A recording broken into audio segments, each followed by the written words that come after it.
Ela e sua família eram católicas fervorosas. Mesmo assim, ela foi morta pela própria igreja. Na época que não existia fake news, mas os interesses políticos sempre foram maiores. Vamos falar hoje sobre ela, Joana d'Arc. Solta a vinheta.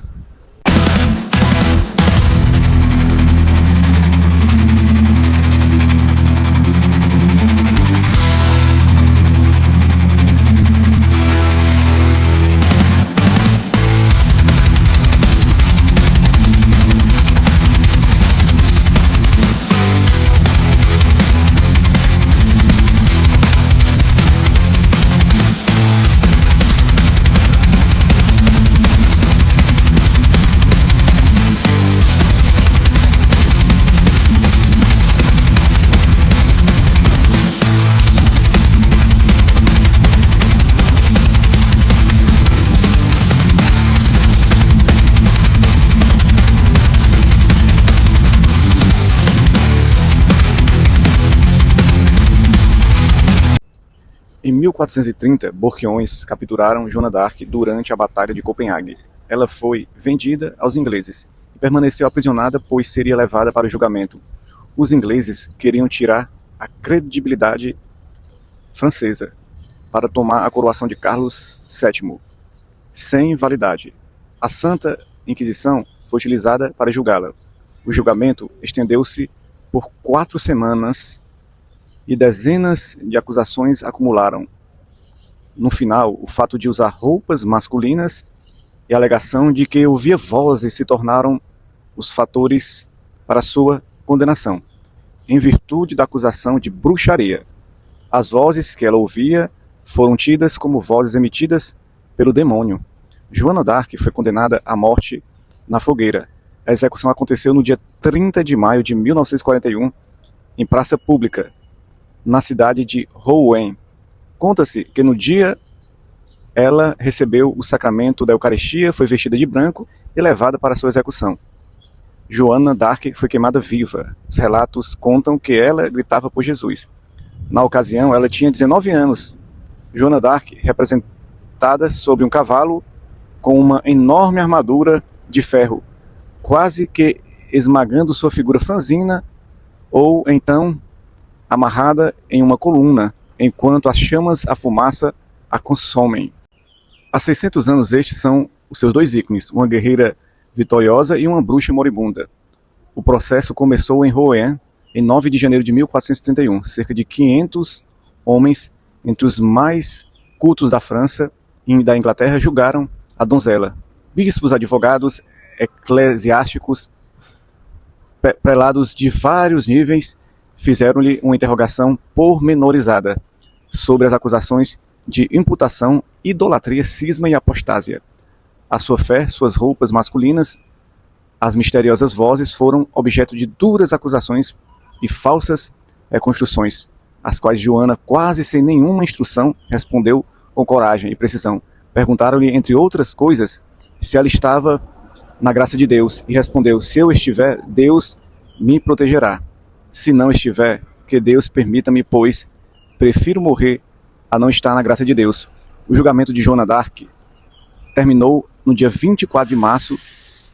A heroína da França foi considerada uma herege e devia morrer. Assim, em 30 de maio de 1431, ela foi obrigada a subir na fogueira preparada para na praça de Vaux-Marché, em Rouen, onde morreu queimada viva, com os olhos fixos na grande cruz que o frade Isambard de la Pierre havia trazido para ela.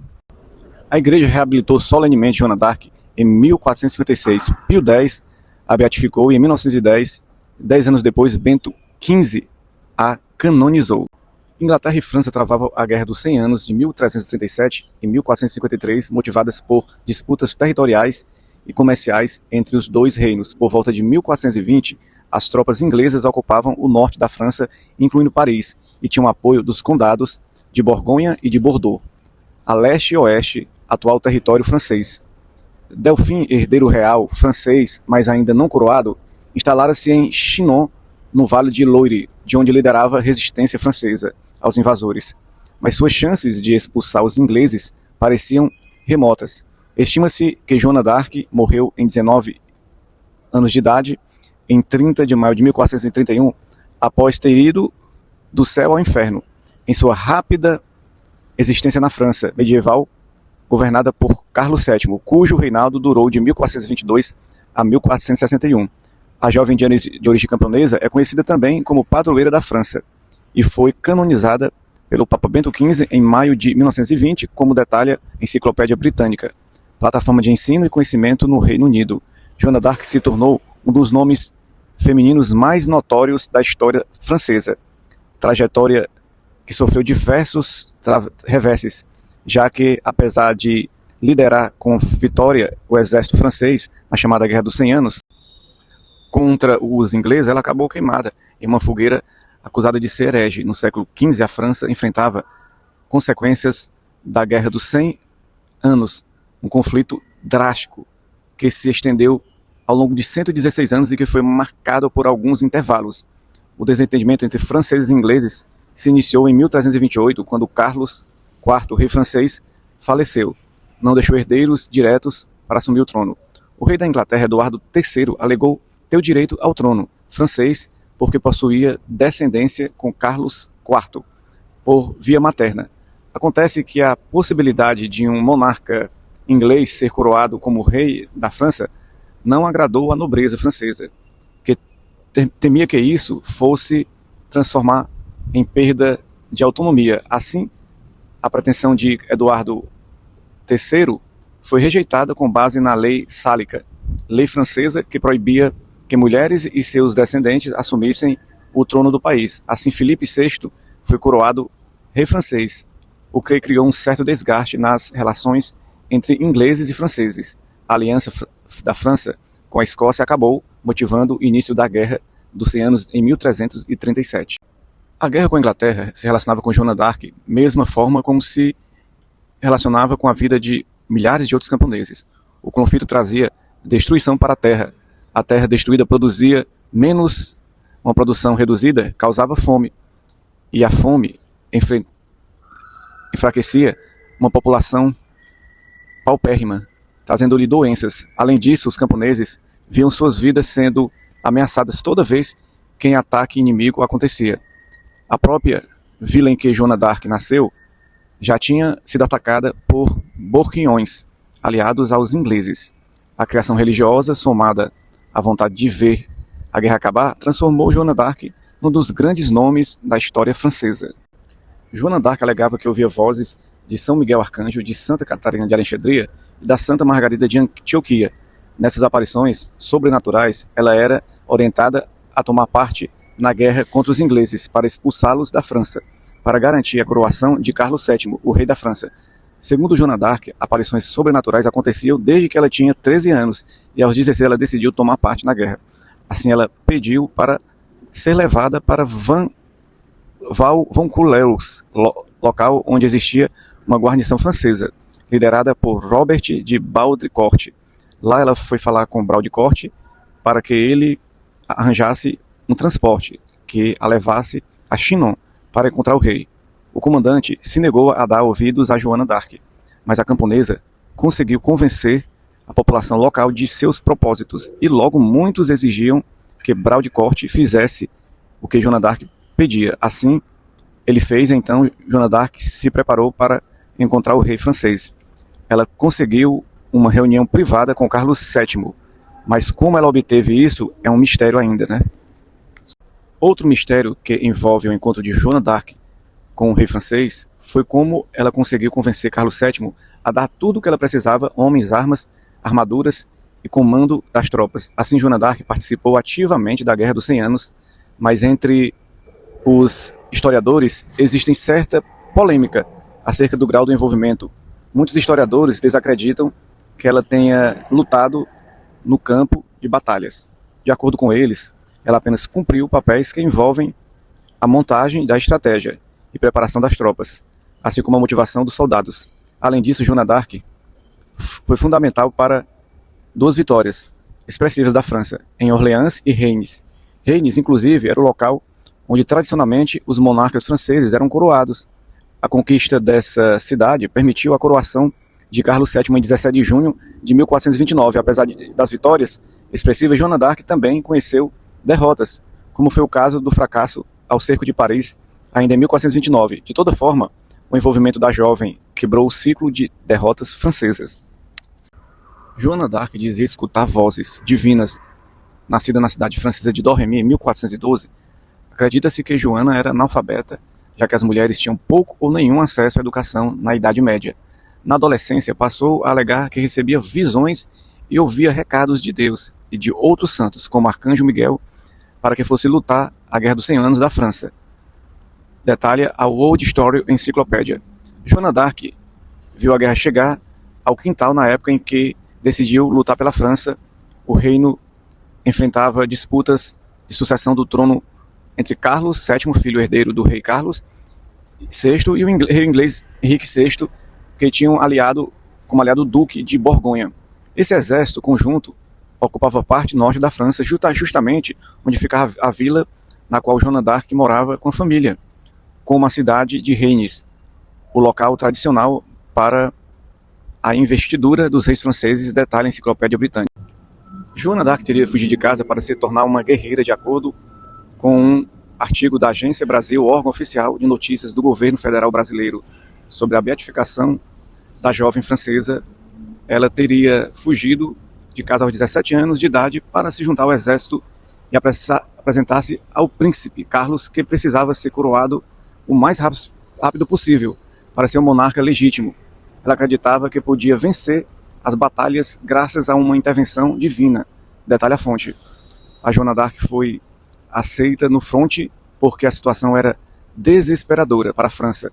Acreditando já ter perdido a Guerra dos 100 Anos, o Carlos foi aconselhado a aceitar a ajuda da camponesa, que estava convicta que poderia levar o exército a vencer em Orleans. Com ela, as tropas francesas partiram para o local em 27 de abril de 1429, mesmo sabendo que a cidade estava sitiada por ingleses desde 12 de outubro de 1428, detalha a enciclopédia. Ferida, Joana d'Arc venceu a primeira batalha que participou, segundo detalha a britânica. Um dos confrontos vencidos pela ex-camponesa ocorreu no dia 6 e 7 de maio de 1429. Mesmo ferida, ela seguiu lutando, o que ele teria incentivado outros soldados a fazer o mesmo. Os ingleses deixaram a região e com a vitória Joana foi recebida por Carlos. Ela ainda se envolveu em outros cercos e batalhas, até que o exército inglês foi derrotado naquela parte do território em 18 de junho. Capturada, Joana d'Arc foi traída, torturada após a coroação do Carlos VII. Joana foi capturada pelo exército de Borgonha, aliado dos ingleses, e levada a julgamento, detalha a enciclopédia. Mas o novo rei da França, por quem havia lutado, nada fez para defendê-la, detalha a britânica. Carlos deixou que a jovem passasse por um julgamento e acabou acusada de herege e condenada à morte. Joana d'Arc morreu queimada e suas cinzas foram jogadas no rio Sena. Depois de um julgamento contaminado por provas inexistentes, a jovem foi sentenciada em uma fogueira e suas cinzas foram jogadas no rio Sena, conta a enciclopédia. Cerca de 20 anos depois, pedidos da família d'Arc para que Joana não entrasse para a história como uma descendente, levaram o rei Carlos VII a ordenar a investigação, a condenação. A Igreja Católica também fez o seu inquérito, por ordem do Papa Calixto III. A sentença de Joana foi anulada em 1456, explica a britânica. Mais de 450 anos depois, já no século XX, canonizada em 16 de maio de 1920, o dia da morte da francesa, 30 de maio, se tornou um feriado na França com homenagens e celebrações. Livrar a França e proclamar Carlos VII rei da França, esta missão lhe foi incumbida, disse Joana d'Arc, primeiro aos pais e depois às autoridades pelas vozes de Arcanjo Miguel, de Catarina de Alexandria e de Margarida de Antioquia, que ela ouviu claramente. Tais vozes foram criticadas como brincadeiras de um analfabeta, de olhos esbugalhados, porém, quando aquela jovem de 17 anos fugiu de casa, predisse que, com exatidão, uma derrota da França contra os invasores britânicos. As suas fantasias adquiriram maior valor. Ao ser examinada por alguns teólogos, que a interrogaram sobre a sua fé, Joana foi posta à frente de um exército que marchou para Orleans, a circundou em apenas 8 dias. Aconteceu um prodígio em termos militares. Os ingleses foram várias vezes derrotados. A batalha onde a audácia da donzela foi incomparável. Orleans foi libertada em 17 de junho de 1429. Atingiu o auge da sua glória. Carlos VII foi coroado. Em Reims, ao seu lado, Joana d'Arc com seu estandarte. No entanto, duas forças opostas e similares conspiraram contra a donzela. De um lado, os ingleses que não aceitavam ser derrotados por uma jovem, de outros próprios franceses, generais e clérigos, que não queriam ser suplantados pelo mesmo motivo. Por isso, Joana d'Arc guiava a libertação de Copenhague. A ponte levadiça foi levantada antes que ela pudesse se livrar. Assim, a jovem foi capturada pelos borgonheses. Era o dia 23 de maio de 1430. Após 2 dias, a Universidade de Paris pediu aos membros da Inquisição que a jovem fosse julgada por feitiçaria. O Carlos VII fez bem pouco para libertá-la. E no dia 21 de novembro, Joana d'Arc foi entregue aos ingleses num processo e levada ao destino que ela teve. No entanto, depois que ela faleceu, ele procurou atuar para que ela tivesse seu processo anulado, pois ter sua imagem ligada à de uma mulher condenada por bruxaria não era bom para seu reinado. Assim, ele obteve do Papa Calixto III a anulação da condenação de Joana d'Arc. A reabilitação da imagem de Joana d'Arc se complementou no século XX, quando ela foi beatificada e canonizada. Sua beatificação aconteceu em 1909 e a canonização foi realizada pelo Papa Bento XV em 1920. Esse acontecimento foi parte do esforço da Igreja Católica de reatar laços com a França, país que foi extremamente secularizado a partir da Revolução Francesa. Atualmente, a Santa Joana d'Arc é considerada padroeira nacional da França, uma data comemorativa para ela, 30 de maio. E tá aí, como uma situação dessas, né, aconteceu com a jovem Joana d'Arc, né? E eu peço você que compartilhe mais nosso canal. A gente conclui mais uma história dessas aí, trazendo esse tema Não Mate por Ideias. Pessoas morrer porque pensam diferente. Aqui no caso foi político, foi econômico, foi machismo, né? Uma época em que as mulheres não tinham muito espaço na sociedade como um todo, né? Fica com Deus e um abraço, até a próxima.